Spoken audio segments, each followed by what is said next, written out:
வணக்கம். திரையரங்கம். நிகிதா ராய். இது ஒரு இந்தி திரைப்படம். இந்த திரைப்படத்தினுடைய இயக்குனர் குஷ் எஸ் சின்ஹா. இவர் நடிகர் சத்ருகன் சின்ஹாவின் மகன். இவர் இயக்கக்கூடிய முதல் திரைப்படம் இது. இந்த திரைப்படத்தினுடைய கதாநாயகியாக நடித்திருப்பவர் சோனாக்ஷி சின்ஹா. சத்ருகன் சின்ஹாவின் மகள் இவர் என்பது நம் அனைவருக்குமே தெரியும். தன் சகோதரன் இயக்கி இருக்கக்கூடிய இந்த திரைப்படத்தில் சோனாக்ஷி சின்ஹா கதாநாயகியாக நடித்திருக்கிறார். அவர்தான் படம் முழுக்க வரக்கூடிய நிகிதா ராய் என்ற கதாபாத்திரத்தில் நடித்திருப்பவர். படத்தின் ஆரம்பத்தில் சனல் ராய் என்ற ஒரு இளைஞர் காட்டப்படுகிறார். இரவு நேரத்தில் அவர் மிகுந்த அதிர்ச்சியில் உறைந்து போய் இருக்கிறார் என்பது காட்டப்படுகிறது. குறிப்பிட்ட ஒரு சூழலிலிருந்து தப்பித்து விட வேண்டும் என்ற வேட்கையுடன் காரில் பயணிக்கக்கூடிய அந்த இளைஞர் உயிரை துறக்க வேண்டிய நிலை உண்டாகி விடுகிறது. அந்த இறந்த இளைஞனின் சகோதரிதான் நிகிதா ராய்.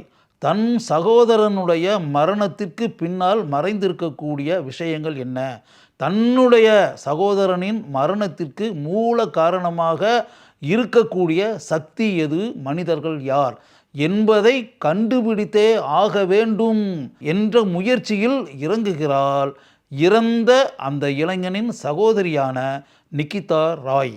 அவளுக்கு அந்த முயற்சியில் உறுதுணையாக இருக்கிறான் ஜாலி என்ற ஒரு இளைஞன். உண்மையை கண்டுபிடிக்க வேண்டும் என்பதற்காக அவர்கள் இருவரும் பல முயற்சிகளில் ஈடுபடுகிறார்கள்.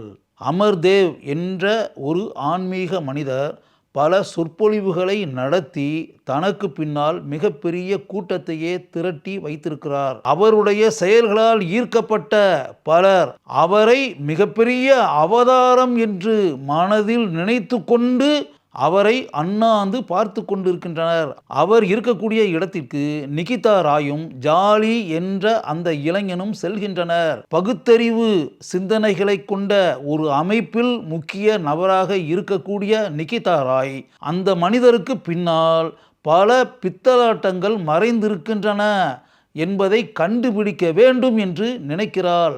அதற்கான முயற்சியில் தன் உயிரை பற்றி கூட கவலையே படாமல் அவள் இறங்குகிறாள். அவளுக்கு உறுதுணையாக இருக்கிறான் ஜாலி. தன்னுடைய சகோதரனுடைய மரணத்திற்கு பின்னால் இந்த மனிதரும் இந்த மனிதருடைய செயல்களும் கட்டாயம் இருக்கின்றன என்ற ஆழமான சிந்தனை அவளுடைய மனதிற்குள் உண்டாகிறது. அதைத் தொடர்ந்து பல மர்மங்கள் நிறைந்திருக்கக்கூடிய பல இடங்களுக்கு இரவு வேளைகளில் அவள் செல்கிறாள். அவளுடன் ஜாலியும் செல்கிறான். ஜாலி பல நேரங்களில் அவளை இப்படிப்பட்ட முயற்சிகளில் ஈடுபட வேண்டாம் என்று அறிவுறுத்தி கூறிய பிறகும் அதை சிறிதும் பொருட்படுத்தாமல் துணிச்சலை மட்டுமே மூலதனமாக வைத்துக்கொண்டு அவள் எதை பற்றியுமே கவலைப்படாமல் இறங்குகிறாள். பல உண்மைகளை கண்டுபிடிக்கவும் செய்கிறாள். அந்த உண்மைகளை கண்டுபிடிக்கும் போது அவளுக்கு மிகுந்த ஆச்சரியம் உண்டாகிறது. வெளி உலகத்திற்கே தெரியாமல் இப்படி ஒரு மர்ம உலகம் இங்கு இயங்கி கொண்டிருக்கிறதா என்ற எண்ணம்தான் அப்போது அவளுக்கு உண்டாகிறது. எந்த அளவிற்கு பெரிய மனிதனாக தன்னை காட்டி கொண்டிருக்கக்கூடிய அமர்தேவ் என்ற அந்த மனிதன் ஊரை ஏமாற்றி பிழைத்து கொண்டிருக்கிறான் என்பதை அவளால் உணர முடிகிறது. படத்தினுடைய இறுதி காட்சியில் அமர்தேவ் என்ற அந்த மனிதனின் வாழ்க்கைக்கு பின்னால் இருக்கக்கூடிய பல மர்ம முடிச்சுகளை கண்டுபிடித்து அவனே ஆச்சரியப்படக்கூடிய அளவிற்கு பல உண்மைகளை அந்த மனிதனிடமே தெரிவித்து அவனை வியப்பின் உச்சிக்கே கொண்டு செல்கிறாள்.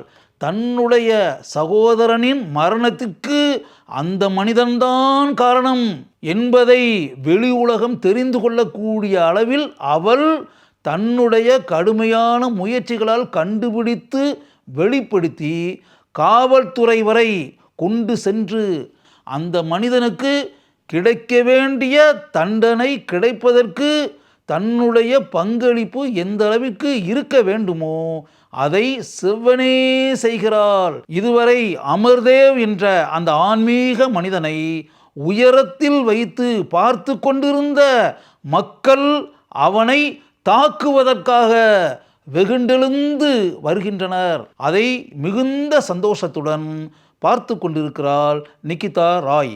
படத்தினுடைய இறுதி காட்சியில் அமர்தேவை போல வேறொரு அயோக்கிய மனிதன் இருக்கிறான் என்பதை தெரிந்து கொண்ட நிகிதா ராய் அவனுக்கு பின்னால் இருக்கக்கூடிய மர்மங்களை இனி வெளியே கொண்டு வருவதுதான் தன்னுடைய பணி என்ற எண்ணத்துடன் அவள் பயணிப்பது என்று தீர்மானிக்கிறாள்.